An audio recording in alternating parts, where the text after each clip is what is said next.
Hello Reed, good evening and welcome to the United Stand. This is your live press conference reaction for Manchester United against Betis with Erik ten Hag and Lisandro Martinez. Lots to talk about. You know, I love this manager. I want to say that from the start. I love Erik ten Hag. I think he's a fantastic coach.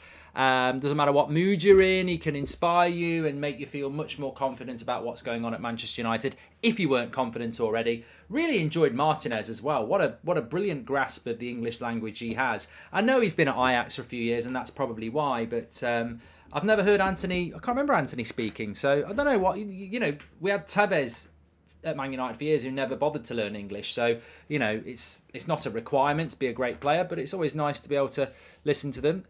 Also it helps with the communication along the back four, that everybody can speak English as well as another language, as we know.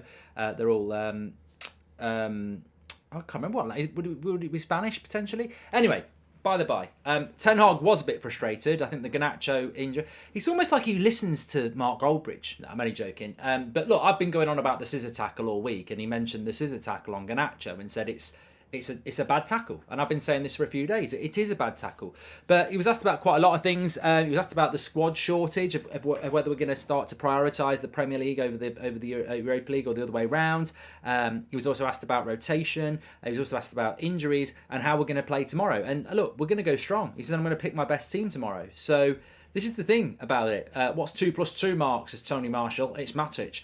But this is the thing with Ten Hag. We said it in the preview last night, didn't we? The chances are he'll probably pick the strongest team. And I think that comes down to trust. I really do. I wrote that down before because I knew he'd get asked about what team he's going to pick tomorrow. And he says Casemiro and Bruno definitely will start. And he said, I'm going to pick my best team because it's about respecting the opposition. I think it's always, Giles says, good question from Adam. I'll tell you which one that was in a minute. But I think it's almost about trust, isn't it? You know, you go to Betis away with a 4-1 lead and he still doesn't trust picking Maguire and Lindelof and McTominay and Fred. He's still going to pick Casemiro even when he's on a yellow card. Still going to pick Bruno. Still going to pick Rashford. Still going to pick Martinez and Varane, even though we've got that quarterfinal on Sunday, because it's just about trust. He doesn't want to slip up. He doesn't want any, and also he's probably right. For everybody saying, oh, why is he not rotating when we're 4-1 up? Remember, this team is capable of losing games 4-5-0 when things go wrong. So you can probably see that. But look, let's go through it more in detail. Don't forget to smash a like on the video and subscribe. We don't have an 8 o'clock show tonight because I will be watching Liverpool go out to Real Madrid. So if you want to put a smile on your face, watch That's Football from 8 o'clock. We will be over there for that. But favourites FC, says Robert McCormack.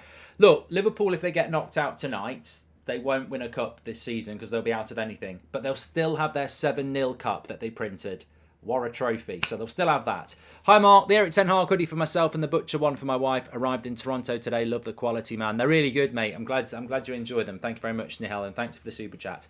Right, let's fly straight into it. I suppose the big thing I wanted to hear about, and it was the last question he got. Ben Max, welcome to Members Club. Thanks for your support. He was asked by Simon Peach about the officials on Sunday and whether he'd made any complaints about them. And he said, look, we have to move on and we have to move forward, but I did speak about the Casemiro red card, which he didn't think was a red card, the penalty for the handball that we didn't get, the penalty on Rashford where he did clip him, something on Bruno as well, and also the tackle on Garnacho, which is a scissor tackle. He said, I spoke to them about it, but has anything been done about it? We have to move forward. Of course we do, because it's like banging your head against the brick wall. I mean, I don't want to wind people up, but this is what the Premier League have done. Now, let me just remind you, if you put a tweet out like this, like I did earlier, it just gets inundated with City and Liverpool fans saying, stop crying. And all I'm going to say to them is, this is going to happen to you. If it's not happened already, it's going to happen to you. This is not about whether you like Man United or not. This is about officiating and the subpar standard of it. It's coming for you.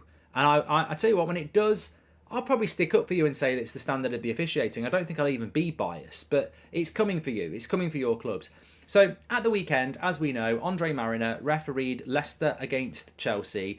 We saw 3 red card tackles that he didn't even book for. The next day, he's on VAR. Casemiro gets booked and he tells Anthony Taylor to send him off. You've literally got a guy who hasn't sent people off for worse tackles and then sends Casemiro off.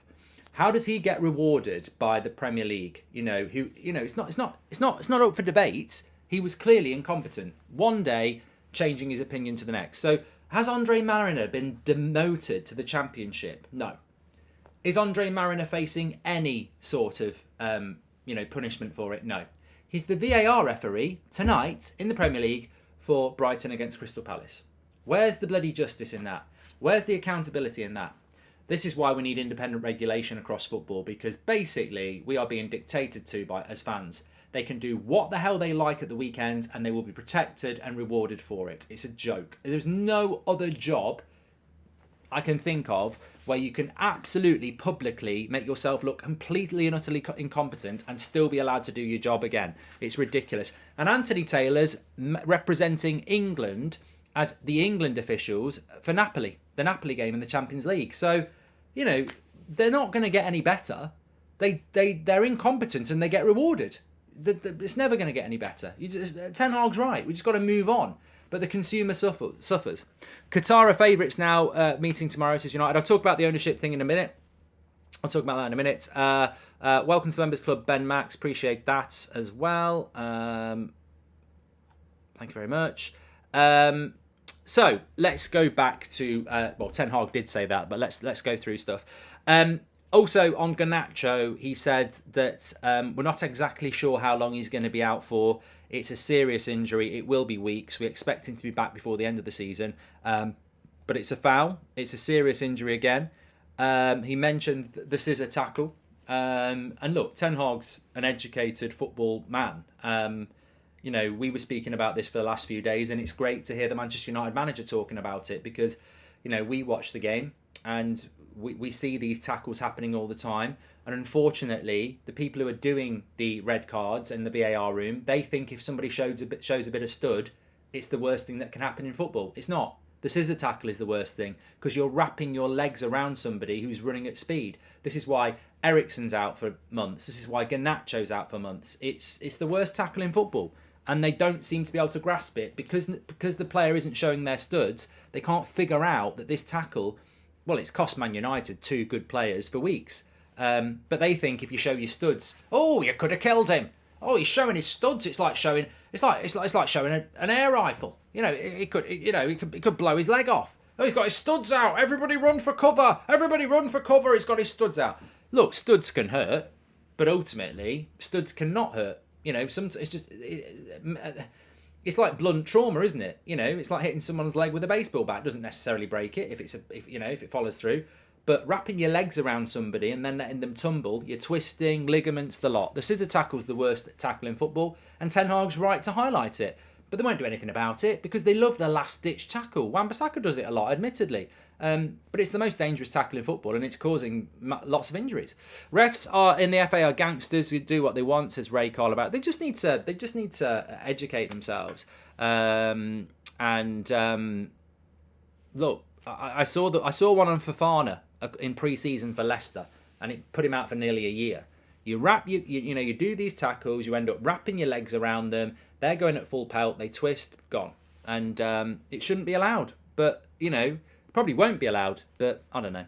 I'm worried the refs cost us the Betis fixture, says Average Joe.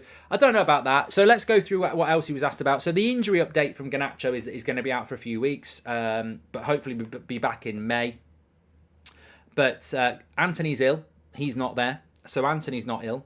Sabitzer is back and he has trained and he is in Spain. Martial hasn't travelled as well. He was asked about Pellistri. He said, look, we can use Sancho, Elanga, Bruno on the wing, and we've also got Pellistri as well, so they're all options. But there'll be no Anthony there, and there'll be no Anthony Martial there. I mean, Martial has been training with the first team for 2 weeks, still not travelling with the first team. So Martial's not there, Anthony's not there. It just means Rashford and Bruno are going to start again, doesn't it? But NN says Anthony was partying last night, but he's ill today. Look, Anthony's out too often for me. That's something we need to look at. We don't need to look at it. Anthony needs to look at it. He's not having the most devastating debut season. And how can you build up consistency when you're missing? There's been a few periods of absence from Anthony, and we need him to get up to speed like we know he can do. But that's very difficult when you keep missing games. Hopefully he'll be back for the Fulham game, and that could work to our advantage if he's fresh. Ten Hag was asked about whether we can win the title next season, which I'll answer in a minute. I'll tell you what he said in a minute. But ultimately, we need players who can be on the pitch. You know, look at Luke Shaw, look at Bruno Fernandes, look at Rafael Varane, look at Martinez, look at Rashford. These players are there every bloody game. Like, Anthony's got to start stepping up to the plate. Hopefully we'll see more of Pellistri, says Jude. Yeah, hope so. He was asked about Bruno and Casemiro being one booking away from missing the next Europa League game, and whether he would think about not playing them. He said, absolutely not. Absolutely not. Both will play. Got to respect the opposition. And it's really apparent that we need to pick our best team. Look, you're 4-1 up. We should be fine. But imagine if you pick your reserves and they go 2-0 down very, very quickly. I can see what... I'm going to make a prediction here because I think it's very logical. I think what he will do is, I think he'll pick a strong team. I think he'll pick his best team. So it'll be Martinez, Varane, etc. And I think after an hour, if it's 1-1, he'll make loads of changes. I think that's what he'll do. Does inconsistencies and incompetence ring any bells for these refs? Amazes me how it's one rule for United and not for every other team out there, says Slow Sports News. Well, other clubs have had bad decisions this week, this season. We've had it with Rashford. We've had it with not with Rashford. We've had it with Arsenal. We've had it with Chelsea. So yeah, it can happen. What else have we got?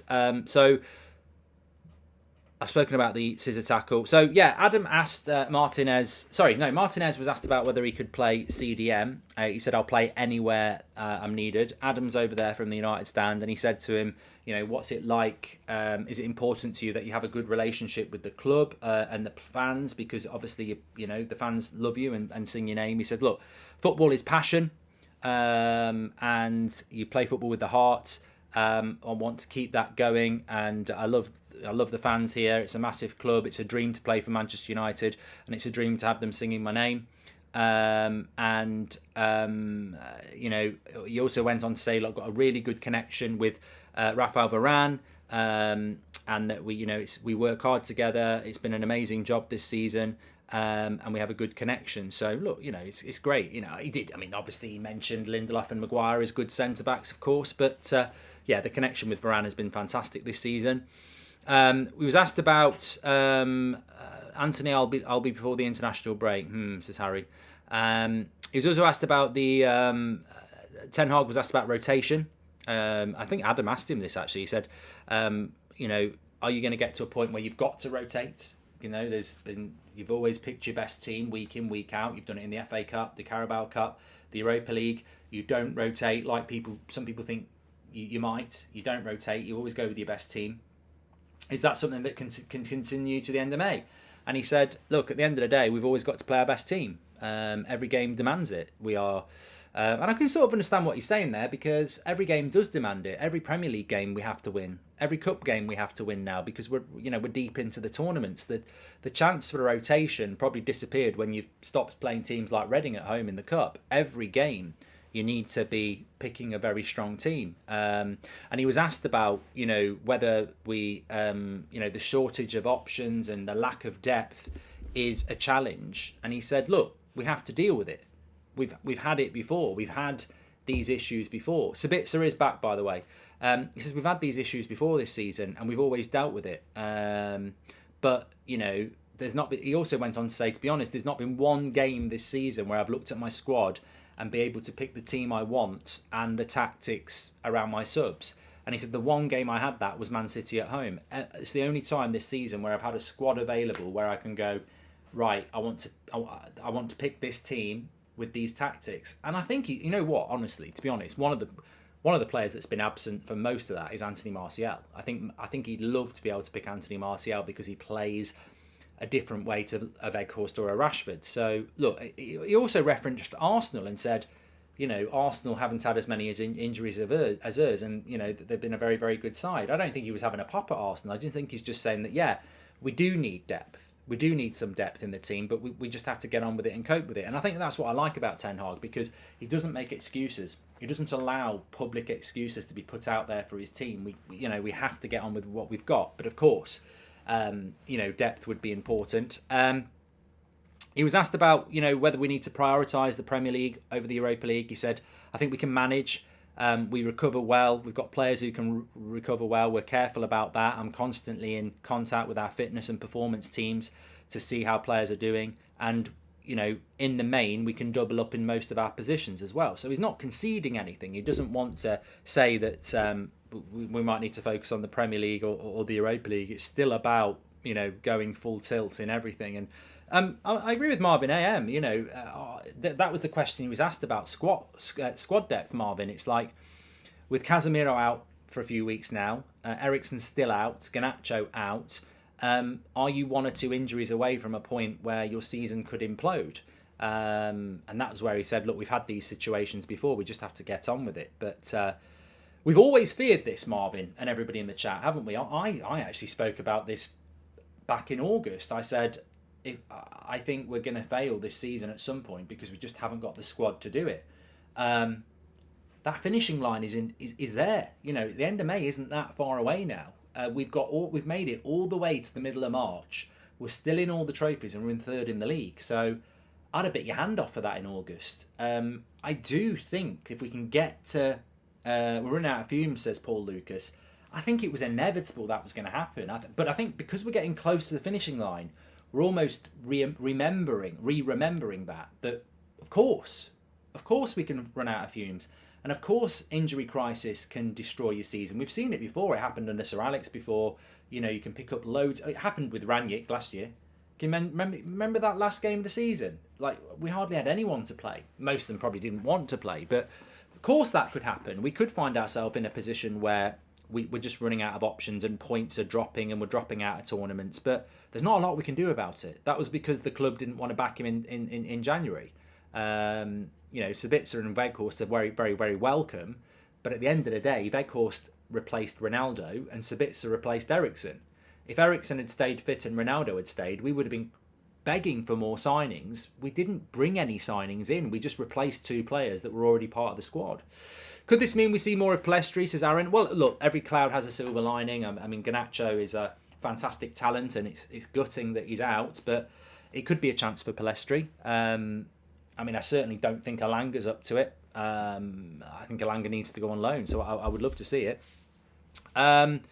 He was asked about titles. He was asked about the title and said, how far is this team off winning the title? And he said, look, the progress has been really good by the team this season, but clearly there's a gap, and nobody would expect us to close that gap that quickly. Basically saying we shouldn't be in a title race yet.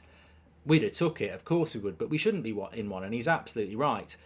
He was asked about whether a good transfer window in the summer means a title challenge next year. I thought that was a very unfair question to ask a manager who's exceeded expectation. I think to ask Ten Hag, are you a title contender next year if you have a good summer transfer window, is really unfair, because I think the progress has been quicker than we probably expected. He said that, look, his answer was very, very good. He said, to win this Premier League is very, very difficult. There are more than 2 people in a title race at the start of the season. There's 5 or 7. And there's so many teams who are aiming to win that trophy next season. And others have good managers and others will invest too. So it comes down to finer details than just spending money and buying players. And of course, we don't know how much Ten Hag's going to get to spend. I think people forget that Man City will spend in the summer. They might buy Bellingham. They might buy Kvaratskhelia. Man City have spent £100 million in the last 2 years on 2 players, Grealish and Haaland. So more than that on Haaland. So why would Man City stop buying players? I mean, maybe they'll buy even more because they're worried about the charges coming down the road. Maybe they won't. I don't know. They're not going to stop spending. Chelsea aren't going to stop spending. Arsenal will spend. Liverpool have got to spend. Newcastle will spend. So everybody's going to be spending in the summer. And we don't know how much money we're going to get to spend. So, look, I think Ten Hag, he also said, look, we're aiming to win the title. That's what we're doing, and we're making progress towards that. But we can't forget that others will do it too. And I would add to that Man City are miles ahead of us in relation to squad depth. And they're going to keep spending. So if Man City spend £200 million in the summer, if we want to close a gap, we've got to spend £300 million. We've got to do more than what those clubs ahead of us are doing. Mark, I would just like to thank you for all your hard work. I absolutely love this show and I love this club. Keep up the good work, says Bradley. Yeah, I was really, I really enjoyed Ten Hag's interview today. Really, really, really good. I mean, Martinez was asked about winning the title, and of course he said, "Look, I believe we've got the players to do it." Warrior says, "For me, Garnacho and Palestri are playing better than Anthony and Sancho." Thoughts? I'd like to see Palestri start a game. I think Palestri is working in cameos, whereas I'd like to see him, start a game. But Wayne agrees with you. Look, I'd say Palestri and Garnacho are achieving more in a United shirt than Anthony and Sancho are, simply because Anthony and Sancho's combined fee is over 150 million quid, whereas Palestri and I know we paid some money for Palestri, but Palestri and Garnacho, they're just young players. They probably are showing a little bit more star quality, but Anthony has scored a few goals this season, and Sancho, is still potentially a very, very good player for us. What we need to see from Sancho and Anthony is more consistency. It's funny, hasn't it? It's funny, really, because with Palestri and Garnacho, you're going to get natural inconsistency because they're young players. I think Anthony and Sancho have both performed at Ajax and Dortmund and for their national teams, and yet they're almost playing like young players. They are very inconsistent. We need the consistency from those two, and that's what Ten Hag will be expecting, because there's a big investment in them, and we need them to be senior pros. I'm sure it will come. Palestri has been better than Sancho when he plays, but Ten Hag doesn't play Palestri enough, says Alec. He will do.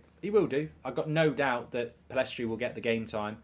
Palestri's sort of come from nowhere, and he's now getting on the pitch ahead of Elanga, which wasn't happening. So, look, I believe Palestri will get opportunities. And, the thing I like about Palestri is I think he works well with Weghorst. I remember him coming on, maybe it was Forest.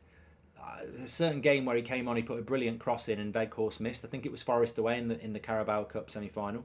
And he found him for the goal last week against Betis. I think Palestri is probably the best winger we've got at putting crosses into the box. He's the best out of Rashford, Anthony, Sancho, Garnacho. Palestri is the best player at putting a cross in the box. Doesn't mean he's a better player, but he actually likes putting the cross into the box, and that's a very valuable thing because it's creative. It's creative, isn't it?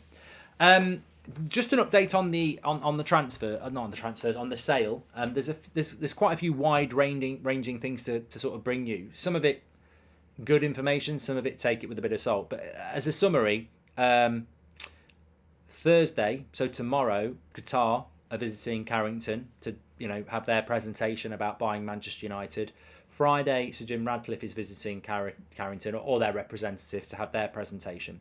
There was a leaked picture today, I don't know when it's from, maybe it's from today, maybe it's from last week, of a load of suits walking around with Man United tops being shown Carrington in the rain. Some people think it's Elliott's investment group, but they were there last week. I don't know whether that's an old picture or whether it's today. One UK outlet has said there's up to 6 interested parties in Manchester United. Some people have it as high as 8.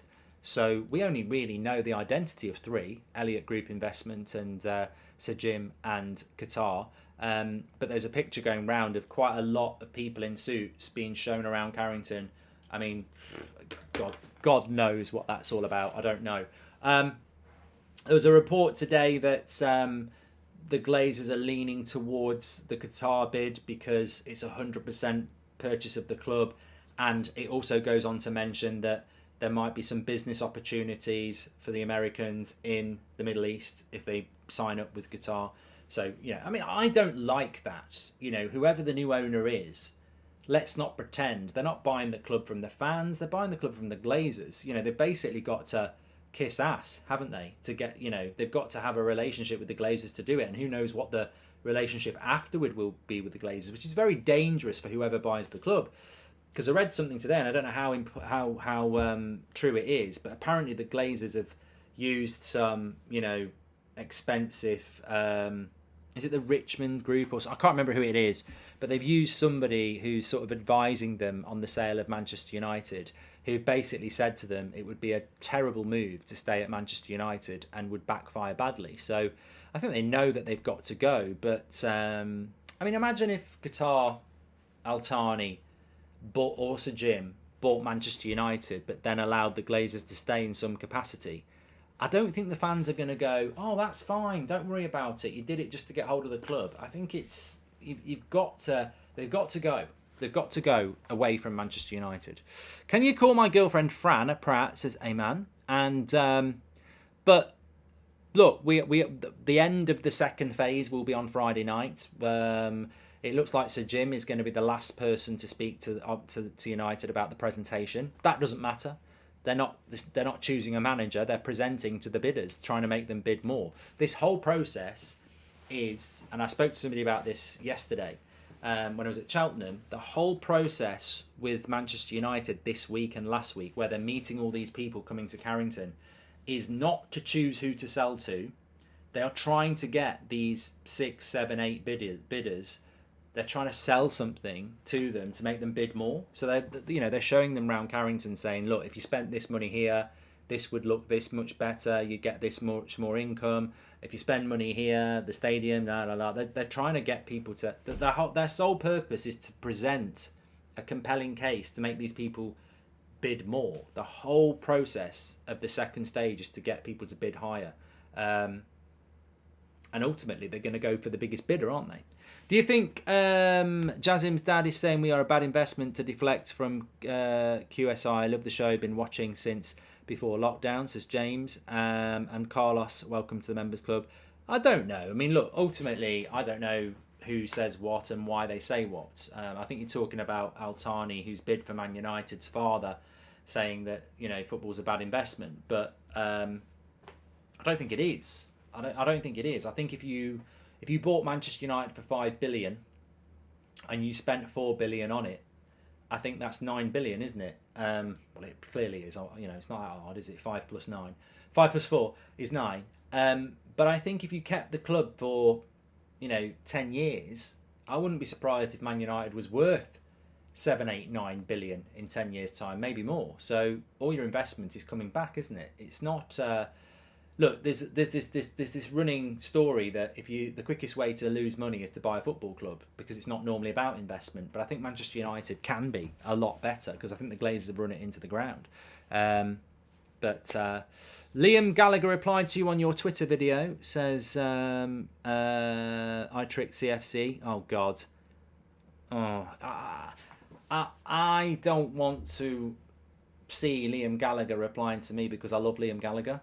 And I know he's a Man City fan, so that's just going to put me in a bad mood tonight, because I love Liam Gallagher, I love Oasis, and he's clearly going to be belittling me, which is not great. Oh, I'm gutted. I forgot Liam supports Man City. Still not going to make me like them, though. The break couldn't have come at a better time considering the injuries we have, says Aziz. Well, yeah, you know what? Varane has retired from international duty, so he'll have a couple of weeks off. I mean, a lot of players are going to go on international duty. I don't think we mind Casemiro going, but I don't think this jacket's limited edition. I only got it a couple of months ago. Sumi says, Mark, good evening. Hypothetical question. What if Qatar bids 5 billion and Sir Jim bids 5.5?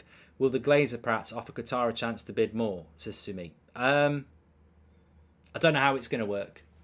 I don't know how it's going to work, because if you go final offer, then there would be no opportunity. But the Glazers might say, somebody's offered this, do you want to go any higher, and just keep doing a bit of an auction.